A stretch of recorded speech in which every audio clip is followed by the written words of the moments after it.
Un uomo dell'apparente età di 50 anni è stato trovato morto nel boschetto a ridosso di strada Caalte, nel quartiere dei Ferrovieri. A fare la macabra scoperta alcuni attivisti del centro sociale Bocciodromo che da qualche mese stanno occupando l'area con alcune installazioni per protestare contro la TAV in prossimità dei cantieri e delle prime abitazioni abbattute a ridosso della linea ferroviaria.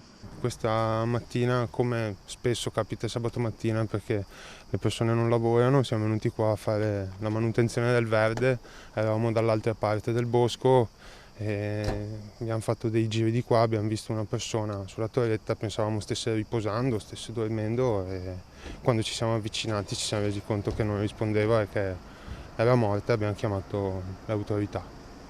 Che ipotesi che possa essere? Ah no, non sappiamo, non lo Aspetta. conoscevamo, stanno facendo i rilievi, quindi lo identificheranno, spero. Immediato l'arrivo sul posto delle volanti della questura e del reparto investigativo della polizia scientifica che una volta delimitata l'area hanno iniziato a ispezionare il cadavere e la zona circostante, catalogando i reperti e raccogliendo testimonianze.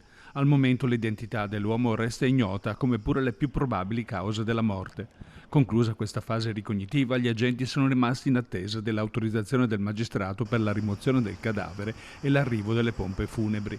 Un evento drammatico che ha molto scosso e impressionato i giovani che hanno fatto la triste scoperta. È uno shock, è una tragedia, altro non viene da dire altro, insomma.